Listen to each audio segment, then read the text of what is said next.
Welcome to my KSY informative channel. ಇನ್ಯಾರಾದರೂ ನನ್ನ ಚಾನಲ್ನ ಸಬ್ಸ್ಕ್ರೈಬ್ ಮಾಡೋದಲ್ಲಿ ನೋಡ್ತಾ ಇದ್ದರೆ ಪ್ಲೀಸ್ ಒಂದು ಸಬ್ಸ್ಕ್ರೈಬ್ ಮಾಡ್ಕೊಳ್ಳಿ.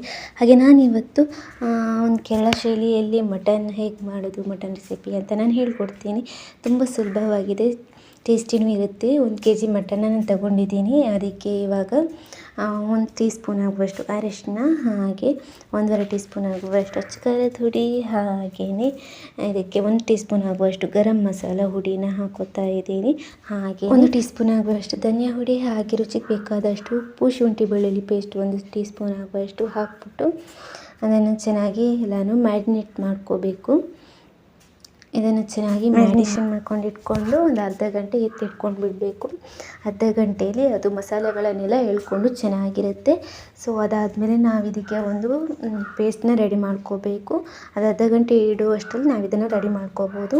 2 ಸ್ಪೂನ್ ಆಗುವಷ್ಟು ಧನಿಯಕ್ಕೆ, ಹಾಗೆ 1 ಟೀ ಸ್ಪೂನ್ ಆಗುವಷ್ಟು ಸೋಂಪು, ಹಾಗೆ 1 ಟೀ ಸ್ಪೂನ್ ಆಗುವಷ್ಟು 1.5 ಟೀ ಸ್ಪೂನ್ ಆಗುವಷ್ಟು ಪೆಪ್ಪರ್, ಹಾಗೆಯೇ 1 ಟೀ ಸ್ಪೂನ್ ಆಗುವಷ್ಟು ಜೀರಿಗೆ. ಇದನ್ನು ಹಾಕಿ ಡ್ರೈ ಫ್ರೈ ಮಾಡ್ಕೋಬೇಕು. ಅದಾದಮೇಲೆ ಒಂದು 4 ಗೋಡಂಬಿನ ಹಾಕ್ಕೋಬೇಕು. ಅದನ್ನು ಚೆನ್ನಾಗಿ ಡ್ರೈ ಫ್ರೈ ಮಾಡಿಕೊಂಡು ಒಂದು ಅರ್ಧ ಕಪ್ ಆಗುವಷ್ಟು ತೆಂಗಿನಕಾಯಿ ತುರಿನ ಹಾಕ್ಕೊಂಡು ಅದನ್ನು ಚೆನ್ನಾಗಿ ಫ್ರೈ ಮಾಡ್ಕೋಬೇಕು. ಡ್ರೈನೇ ಫ್ರೈ ಮಾಡಿಕೊಂಡು ಅದನ್ನು ಪೇಸ್ಟ್ ಮಾಡಿ ಎತ್ತಿಟ್ಕೊಂಡ್ಬಿಡಿ.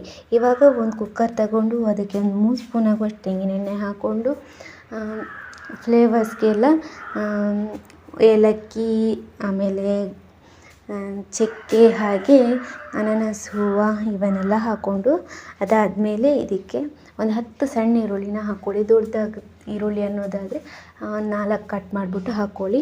ಇದನ್ನು ಸಣ್ಣ ಈರುಳ್ಳಿ ಆದರೆ ಕಟ್ ಮಾಡೋ ಅವಶ್ಯಕತೆ ಇಲ್ಲ, ಹಂಗೆ ಹಾಕ್ಕೋಬೋದು. ಅದನ್ನು ಹಾಕಿ 1 ಟೊಮೆಟೊ ಹಾಕಿ ಅದನ್ನು ಚೆನ್ನಾಗಿ ಫ್ರೈ ಮಾಡ್ಕೋಬೇಕು. ಆಮೇಲೆ ಇದಕ್ಕೆ ಮತ್ತೆ ಶುಂಠಿ ಬೆಳ್ಳುಳ್ಳಿ ಪೇಸ್ಟ್, 2 ಕಾಯಿ ಮೆಣಸು ಹಾಕ್ಬಿಟ್ಟು ಅದನ್ನು ಚೆನ್ನಾಗಿ ಬಾಡಿಸ್ಕೊಬೇಕು. ಹಸಿ ವಾಸನೆ ಎಲ್ಲ ಹೋಗಬೇಕು. ಅಷ್ಟರಲ್ಲಿ ಮ್ಯಾರಿನೇಟ್ ಮಾಡಿ ಇಟ್ಕೊಂಡಿರುವಂತಹ ಮಟನ್ನ ಇದಕ್ಕೆ ಹಾಕ್ಕೋಬೇಕು. ಅದನ್ನು ಹಾಕ್ಕೊಂಡು ಚೆನ್ನಾಗಿ ಎಲ್ಲನೂ ಮಿಕ್ಸ್ ಮಾಡ್ಕೋಬೇಕು. ರುಚಿಗೆ ಮತ್ತೆ ಉಪ್ಪು ಎಷ್ಟು ಬೇಕಾಗುತ್ತೆ ಅಷ್ಟನ್ನು ಹಾಕ್ಕೋಬೇಕು. ಉಪ್ಪನ್ನು ಹಾಕ್ಬಿಟ್ಟು ಅದನ್ನೆಲ್ಲನೂ ಮಿಕ್ಸ್ ಮಾಡಿಬಿಟ್ಟು ಚೆನ್ನಾಗಿ ಮಿಕ್ಸ್ ಮಾಡಿಬಿಟ್ಟು 1.5 ಲೋಟ ನೀರು ಹಾಕಿ ಒಂದು 5ರಿಂದ 6 ವಿಷಲ್ ಕೂಗಿಸ್ಕೊಳ್ಳಿ. 5ರಿಂದ 6 ವಿಷಲ್ ಕೂಗಿಸ್ಕೊಂಡ್ಮೇಲೆ ಮಟನ್ ಬೆಂದಿರುತ್ತೆ.